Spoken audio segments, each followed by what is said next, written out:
नमस्कार, जय हिंद, जय भारत, वंदे मातरम। मैं मोहित शर्मा। आपको बहुत सारी वीडियो सोशल मीडिया पे देखने को मिलती हैं, बहुत सारे राजनीतिक मुद्दों के ऊपर या कह लीजिए देश के मुद्दों के ऊपर। आज ये जो वीडियो है, ये वीडियो जो कि मैं बनाने जा रहा हूं बहन अंकिता के लिए। और सबसे पहले मैं आपको एक फ़ोन के ज़रिए अपने मोबाइल फ़ोन का टाइमिंग दिखाऊंगा। ये देखिए, अब सभी लोगों को फोन का टाइमिंग नजर आ रहा होगा। रात के 2:33 हो रहे हैं। जी हाँ, 2:33 पर मैं इस वीडियो को शूट कर रहा हूं, इसीलिए मैंने आपको अपने फोन का टाइमिंग दिखाया है। अब फोन के टाइमिंग का कारण यह है कि मैं बिस्तर पर जाकर सो चुका था, लेकिन मेरे को नींद नहीं आ रही थी। मैं बार बार करवटें लिया जा रहा था, और उसके पीछे कारण था ये कि मैं अंकिता को लेकर कुछ शब्द बोलूं, अपनी राय रखूं। मेरे पास रात के वक्त में कोई रिपोर्टर्स तो थे नहीं, तो मैंने सोचा कि आप लोगों के बीच रूबरू आकर और आप लोगों के पास इस वीडियो को भेजकर अपनी बात को कहकर क्या पता इस देश की जनता को मैं जगा सकूं। इस देश के अंदर दिन प्रतिदिन बेटियों के साथ अत्याचार, बलात्कार और दुर्व्यवहार के मामले बढ़ते जा रहे हैं। सरकार के अंदर बैठे हुए लोग अब सरकार का दुरुपयोग कर रहे हैं, सत्ता का दुरुपयोग कर रहे हैं। देश के अंदर बलात्कारी एमएलए से लेकर, देश के अंदर जिस प्रकार से उत्तर प्रदेश से लेकर राजस्थान से लेकर उत्तराखंड तक अब देश के कोने कोने में महिलाओं के साथ अत्याचार के मामले बढ़ते जा रहे हैं। मैं इस देश के अंदर की सरकार से सिर्फ 2 सवाल का जवाब मांगना चाहता हूं। पहला सवाल ये कि देश के प्रधानमंत्री जी ने क्यों ये नारा दिया कि बेटी बचाओ बेटी पढ़ाओ, क्योंकि ना तो इस देश में आपकी सरकार में बेटी बच रही है और ना ही बेटी पढ़ रही है। दूसरा सबसे बड़ा सवाल कि आपने महिलाओं की जो सुरक्षा की बात करी थी और चुनावी मुद्दों पे आपने ये भी कहा था कि उत्तर प्रदेश इतना सुरक्षित हो चुका है कि महिलाएं रात को गहने पहनकर भी अब सड़कों पर निकल सकती हैं। जनाब, इस देश में महिलाओं का गहने पहनकर निकलना तो एक बड़ी बात है, अब महिलाओं का घर से निकलना ही बहुत मुश्किल हो चुका है। उत्तराखंड के अंदर जिस प्रकार से आपने देखा कि एक रिसेप्शनिस्ट अंकिता के साथ में जिस तरीके का उसको मार दिया जाता है, और उसको जो है उसकी लाश को जो है, या फिर उसको कह दीजिए उसको जिंदा होते हुए भी उसको नदी के अंदर फेंक दिया जाता है। उसके बाद सरकार एक्शन लेते हुए क्या करती है? ये एक्शन है या फिर कहीं ना कहीं ये सबूतों को छिपाने का मामला? क्योंकि जिस प्रकार से अंकिता के साथ जो मामला हुआ है, वो मामला कोई छोटा मोटा मामला नहीं है। वो मामला भारतीय जनता पार्टी के पूर्व नेता के द्वारा, पूर्व मंत्री के द्वारा, उसके बेटे के द्वारा, जी हां, पूर्व मंत्री के बेटे के द्वारा ये सारा कारनामा खेला गया। जब अंकिता के परिवार का साफ तौर पे कहना है कि जब वो पटवारी के पास जाते हैं तो कहीं ना कहीं पटवारी उनकी बात को नहीं सुनता है। उनको पटवारी के साथ में ही उनका जो बेटा है, पूर्व मंत्री का बेटा, वो उनके साथ में ही बैठा रहता है। अब सबसे बड़ा सवाल यहां से शुरू होता है कि बुलडोजर चलाया गया, जिसके कारण बहुत सारे एविडेंस जो हैं वो गायब हो चुके हैं। क्या बुलडोजर सरकार ने इसलिए चलाया कि एविडेंसों को छुपा दिया जाए? क्योंकि सरकार, अब तक पुलिस ने वहां पर कोई भी फॉरेंसिक जांच नहीं करी थी, कोई भी किसी प्रकार की वहां पर जांच अभी नहीं हो पाई थी, लेकिन उस जो होटल है वहां उसके ऊपर जो है बुलडोजर चला दिया गया। क्या बुलडोजर चलाने का कारण यह था कि वो भारतीय जनता पार्टी के पूर्व मंत्री का बेटा था? जिस प्रकार से आपने देखा होगा कि भारतीय जनता पार्टी के एक एमएलए भी अस्पताल पे पहुंचती हैं और जनता वहां पे विरोध करती है। आज ये देश देखकर बड़ी खुशी होती है कि एक बेटी के समर्थन में उत्तराखंड में पूरा जनसैलाब उतर गया है, क्योंकि वो बेटी आज एक परिवार की है। कल को आपके परिवार के साथ भी ऐसी घटना घटित हो सकती है अगर आप दूसरे की बेटी के लिए नहीं बोलेंगे। रात को 2:30 बजे उठ के मोहित शर्मा का वीडियो बनाना सिर्फ पॉपुलैरिटी हासिल करना नहीं है।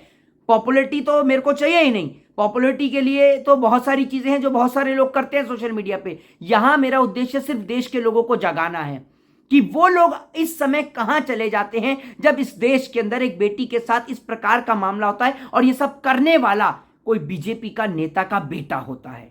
बजरंग दल आज लापता है, आरएसएस कहीं लापता है या खो गई है, विश्व हिंदू परिषद कहीं लापता है या खो गई है। उत्तराखंडों की सड़कों पर मैं बजरंग दल का, विश्व हिंदू परिषद का और क्या कहते हैं तमाम आरएसएस के लोगों का प्रदर्शन और प्रोटेस्ट देखना चाह रहा हूं। कहां हैं वो लोग?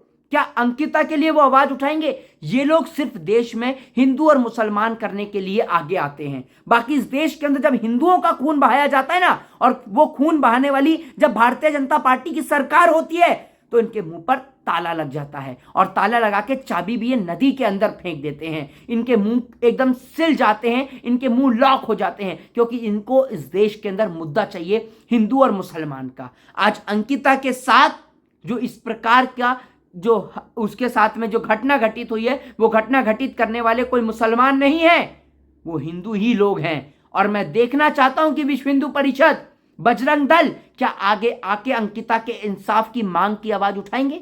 इस सवाल का जवाब मैं उन तमाम संगठनों से जानना चाहता हूं जो देश के अंदर जहर घोलने का काम करते हैं, देश के अंदर हिंदू और मुस्लिम का काम करते हैं। दूसरी बात ये, इस देश ने लखीमपुर खीरी देखा, इस देश ने जो है उत्तर प्रदेश के अंदर हाथरस की हत्याकांड, हाथरस के अंदर जिस प्रकार से एक बेटी के साथ दुर्व्यवहार हुआ, उसके साथ बलात्कार हुआ, रातों रात शव को जला दिया गया, इस देश ने हाथरस देखा, इस देश ने निर्भया हत्याकांड देखा, इस देश ने उन्नाव देखा, इस देश ने कठुआ गैंगरेप देखा। उसके बावजूद भी यह देश सोया हुआ है। इस देश के अंदर के लोग गूंगे और बहरे हो चुके हैं। मंदिर, मस्जिद और मदरसों के नाम पर तो लोग सड़कों पर उतरते हैं, लेकिन बेटियों के मामले पर इन सबके मुंह पर ताले लग जाते हैं। ये तमाम लोग जो सोशल मीडिया पे वीडियोस अपलोड करते हैं, कहां चले जाते हैं आप बेटियों के मामलों पे? कहां गायब हो जाते हैं? लेकिन अगर मामला कहीं हिंदू और मुसलमान का हो तो जनाब सबसे पहली वीडियो आपकी डलती है। आज आप लोग क्यों नहीं बोल रहे? वो इसलिए नहीं बोल रहे कि उत्तराखंड के अंदर का सीएम बीजेपी का है। सीएम चाहे बीजेपी का हो, कांग्रेस का हो, आम आदमी पार्टी का हो, बसपा का हो या किसी भी दल का हो, अगर वो गलत करता है, उसके राज्य में गलत होता है, तो आपको आवाज उठानी चाहिए। लेकिन आप तो जो है वो बिल्कुल पेट बने पड़े हैं, बिल्कुल सरकार के जो पालतू कुत्ते होते हैं उनके तौर पर आप काम करते हैं। आप इस देश में सिर्फ हिंदू और मुसलमान के एजेंडे को उठाने का काम करते हैं और कोई एजेंडा आपके पास में नहीं है। आप इस देश के अंदर सिर्फ लोगों को लड़ाने का काम करते हैं, हिंदू और मुसलमान के नाम पर लोगों को लड़ाने का काम करते हैं। इस देश के अंदर जिस प्रकार से गुजरात के अंदर रहने वाली एक महिला के साथ, एक गर्भवती महिला के साथ में बलात्कार होता है, वो घटना पूरे देश में किसी से नहीं छिपती है। हाथरस के अंदर जिस प्रकार से बेटी के शव को जलाया जाता है, वो घटना पूरे देश से नहीं छिपती है। जिस प्रकार से उन्नाव के अंदर एक बेटी के साथ बलात्कार होता है और वो बलात्कार करने वाला भारतीय जनता पार्टी का एमएलए कुलदीप सिंह सेंगर होता है, वो घटना पूरे देश से नहीं छिपी है। लेकिन इन तमाम घटनाओं को देखने के बाद अभी बावजूद हाल ही में लखीमपुर में एक घटना घटित होती है, जिसको लेकर आपको यह आश्वासन दिया जाता है कि हम कड़ी कार्रवाई करेंगे। क्या हुआ आखिर लखीमपुर की घटना के बाद? क्या हुआ? उस बेटी को इंसाफ मिला? ईडी, सीबीआई और तमाम विपक्ष की जांचों के लिए रात को भी इस देश में कोर्ट खुलते हैं, लेकिन बेटियों की सुरक्षा के लिए और बेटियों के बलात्कारियों को, अपराधियों को फांसी देने के लिए इस देश में कोई अदालत रात में नहीं खुलती। सब पे ताले लग जाते हैं। शाम 5 बजे के बाद अदालत का द्वार बंद हो जाता है। इस देश के अंदर कानून व्यवस्था, न्यायपालिका बहुत चरमर हो चुकी है, या फिर कह दीजिए इस देश की न्यायपालिका को लोगों ने चरमर कर दिया है, न्यायपालिका को बेकार कर दिया है। वो इस देश के राजनेता हैं जो इस देश की न्यायपालिका के ऊपर दबाव डालते हैं, इस देश के न्याय के ऊपर दबाव डालते हैं। और कहीं ना कहीं जब अपराध करने वाले ही सरकार के नुमाइंदे हों, सरकार के लोग हों, तो लोग इंसाफ की गुहार कहां लगाएंगे?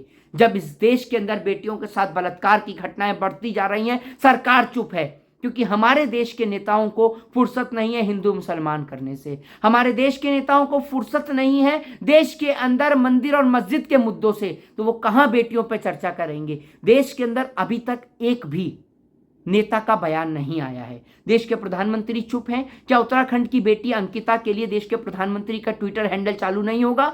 क्या लखीमपुर की बेटी के लिए प्रधानमंत्री का ट्विटर हैंडल चालू नहीं होता? कि इसलिए कि वहां आपकी सरकार है, आप चुप और मौन हो जाते हैं। जहां आपकी सरकार नहीं होती है वहां तो आप एक्टिवेट हो जाते हैं और बाकी जगह पर आप डीएक्टिवेट हो जाते हैं। आखिर ऐसा क्यों? इस सवाल के साथ मैं आपको यहां छोड़कर जा रहा हूं और फैसला ये आप लोगों के हाथ में है। मोहित शर्मा तो रात को 2:30 बजे उठ के भी वीडियो बनाते हैं। वीडियो बनाने का मतलब या पॉपुलैरिटी हासिल करना नहीं है।